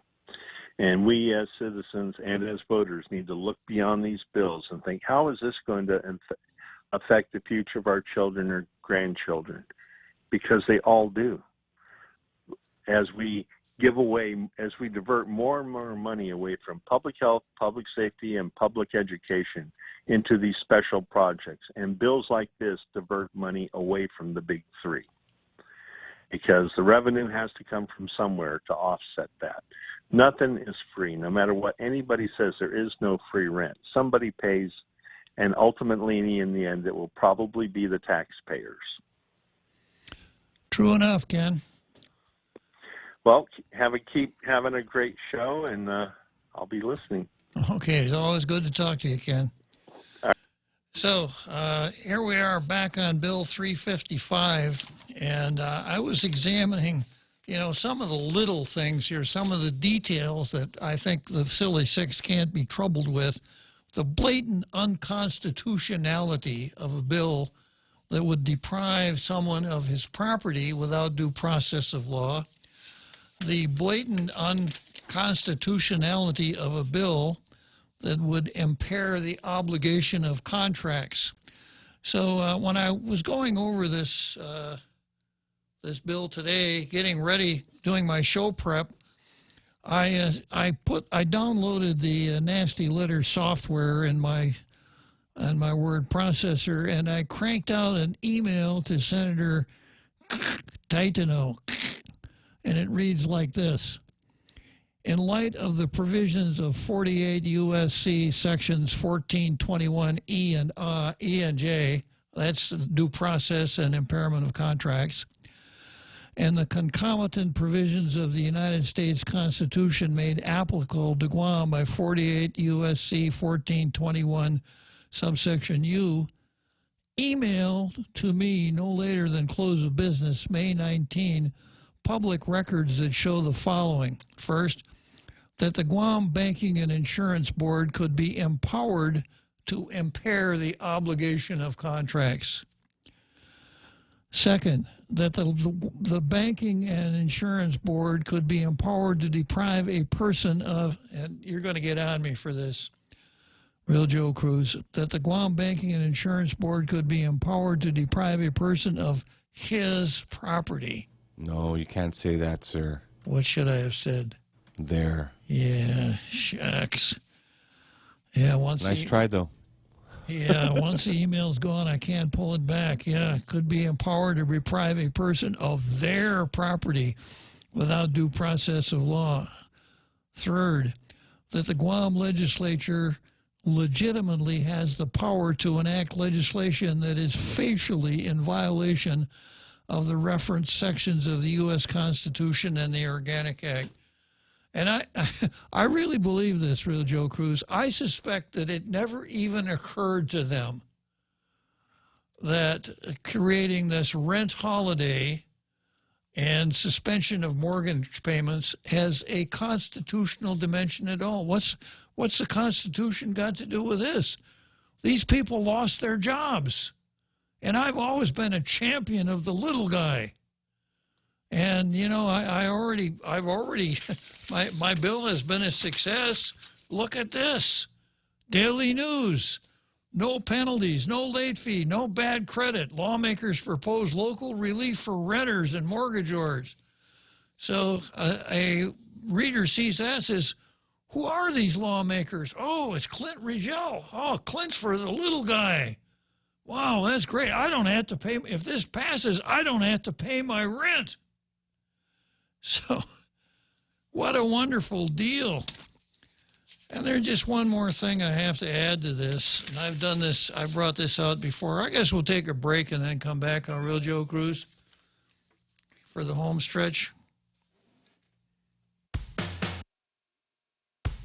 Family Finance has been serving the people of Guam since 1959, and they'll continue to be there for you in the years to come. Whether you're looking to get a personal loan for that summer vacation or paying off those long overdue bills, Family Finance has got you covered. Apply for a personal loan from $1,000 up to $3,600 by calling Family Finance in Agutya at 475-4545, Upper Tumon at 647-5626, or in Dededo, 633-4473. Family Finance, serving the people of Guam since 1959. Cocoa Coffee Company mugs are now here. Show pride for your island as you enjoy your delicious Circle K coffee. Each generously sized 16-ounce mug is etched with Guam-inspired images like Chief Gadao, Serena, Two Lovers, and many more. The Cocoa Coffee Company mug collection is available for a limited time only, so don't miss out. Get yours today and collect them all. Exclusively available at Circle K locations. A portion of the proceeds go toward the Cocoa Bird Recovery Program. Talk Tales with Bob Klitzkie is brought to you by Bank Pacific, banking on the Pacific for 65 years.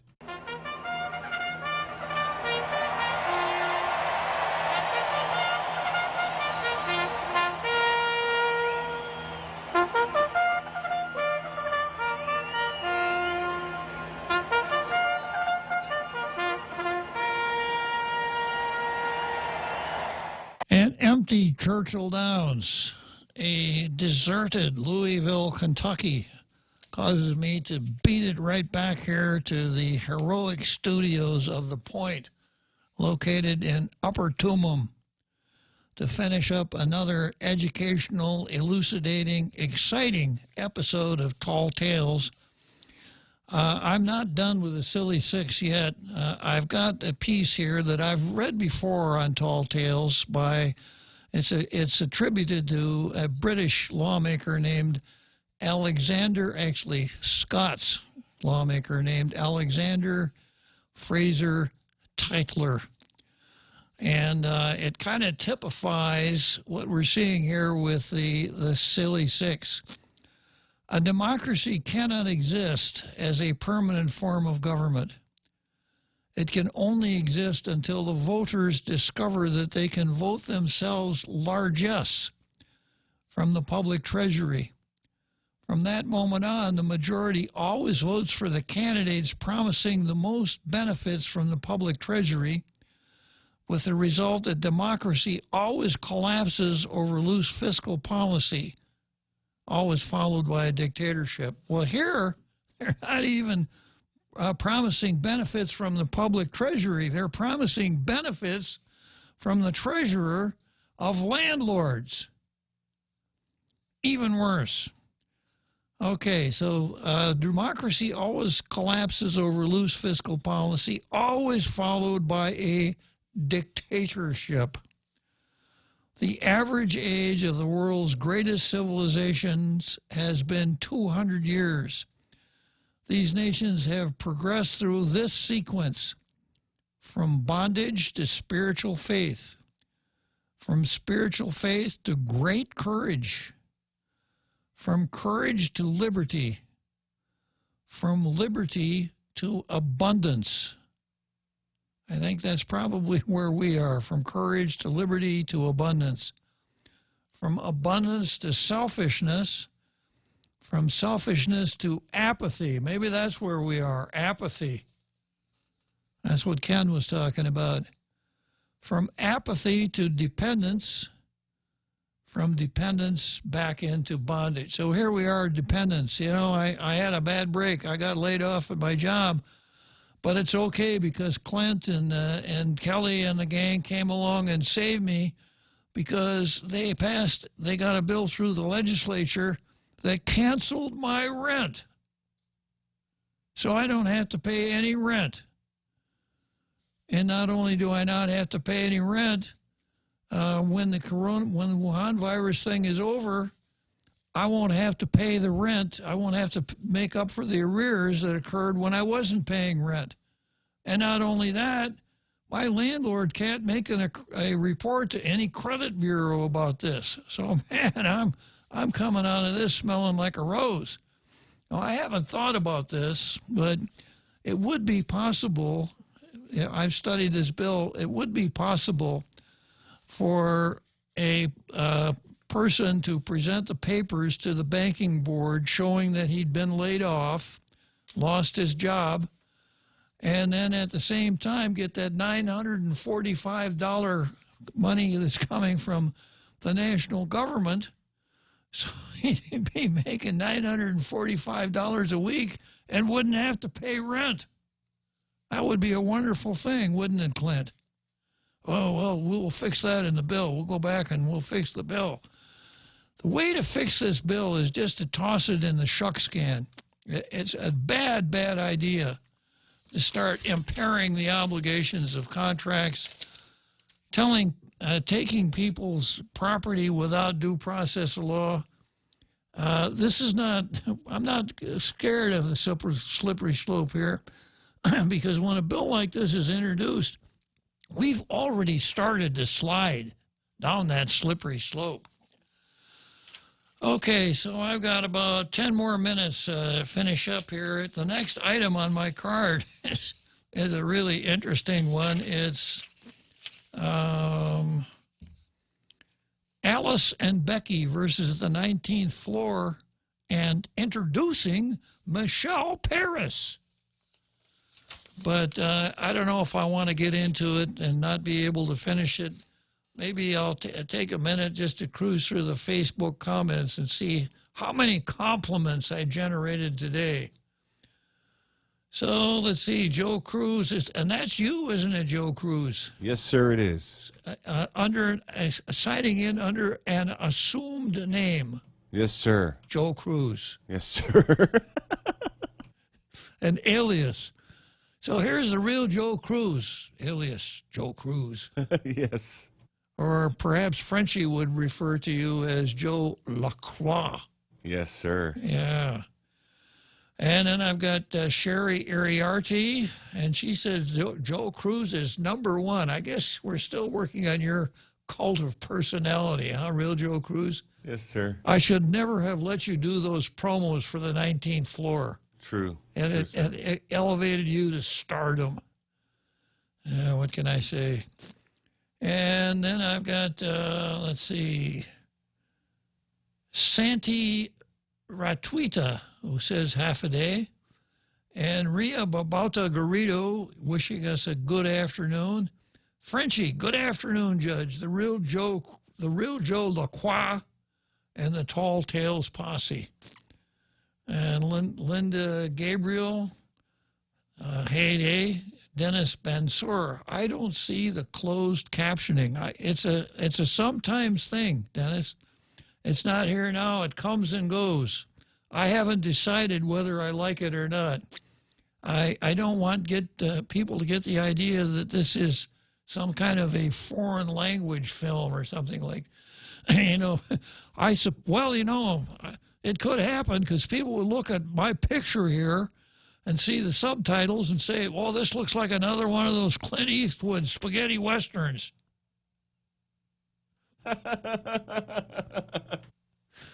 Yeah. So let's see. I got Jesse Limtiaco.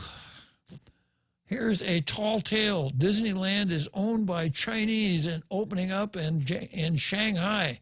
Actually, it's not a tall tale. It's reality. A Chinese. That would be, let's see, what was his name? Waltun? How do you say Disney in Chinese? I don't know. And I've got Letitia Lujan. Jesse Limtiaco again.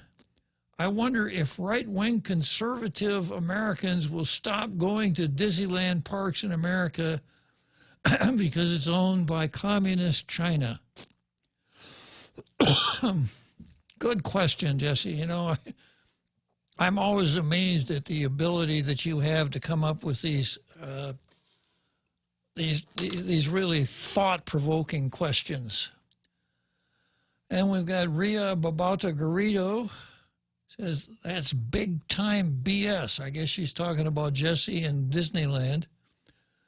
And Ron Van Ben Baguion. That's right. And Mana Silva, our Mana Silva, who's talking about the real Joe Cruz, as in Crews. Do you have a crew, real Joe Cruz? I do, sir. Yeah. Out in the street, out in the corner, you got your crew? Yes, sir. Brandon Glazer, anything else going on in the island besides this dead horse? Which dead horse am I beating today? I didn't think this bill is a dead horse. This is the first time I've talked about it. Okay, Sherry Iriarty, Elizabeth Mendiola Kitito is watching. The other governor, Leon Guerrero, he was sorry he got caught. I think we're back to Tony Babauta there. Brandon Glazier, Obamagate of Floppy Mike, okay. Frenchie, one of the many side effects of legalized pot. Brandon Glazer, you want to have fun? Call down to Adeloop and ask to speak to the man in charge. Dave Duenas says, T.Y. Carl for having a heart. T.Y. Carl. Lynn McAfee, how many properties would be in danger of being foreclosed, sold for pennies if auctioned, snatched up by wealthy or investors, local Chinese, Russians, etc.? Your infrastructure and economy are in danger of being liquidated. Yeah, that's very true. That's what happens when economies collapse. Brandon Glazer, I know I'll be looking. Randy Kruger, does the Silly Six have any idea of what the snowball effect would be to this bill? Of course not, Randy. And as I mentioned, just introducing something like this starts that snowball rolling. Ken Brown, half a day, everyone. I'm in Sacramento. And I was on Guam in 68 and 69. Well, glad to have you as part of our international radio listening audience, Ken. And Paul Zanoni,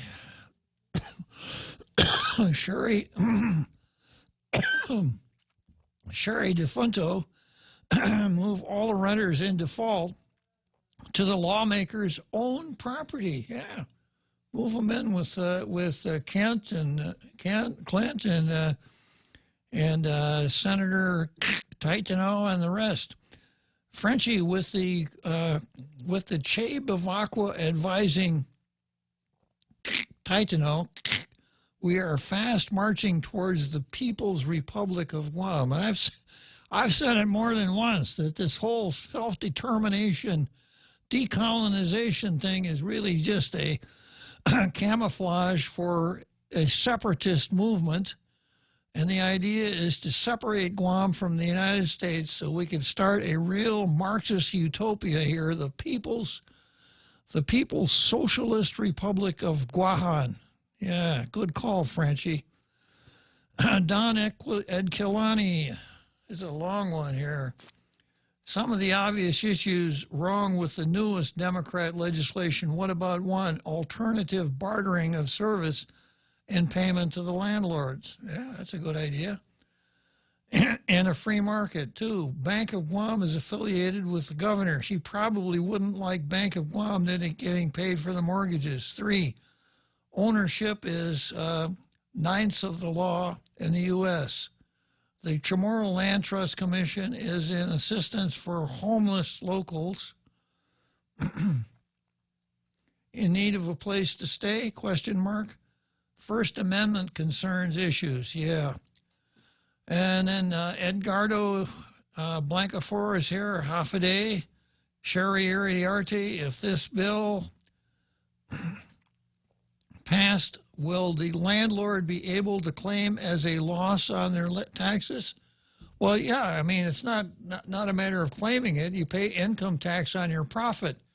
So if you have a rental unit standing empty, you're not making any profit, and you don't pay any tax when you don't make a profit.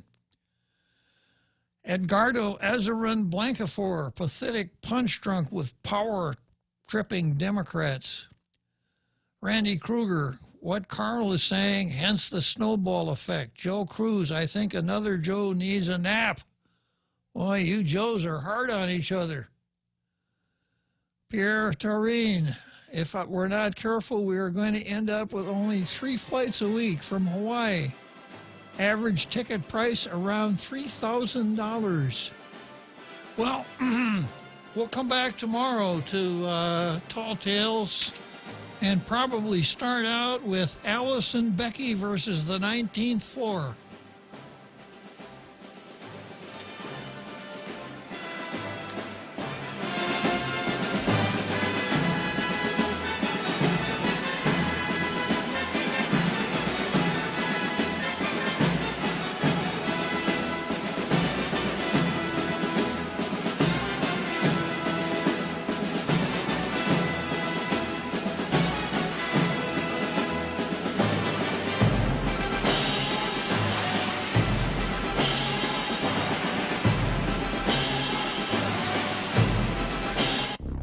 The Point is KUSG, Hagåtña, Guam, 93.3 FM and 104.3 HD3. daily testing doubles. I'm Jack Callahan, Fox News. President Trump says his administration has met the moment on coronavirus testing. President Trump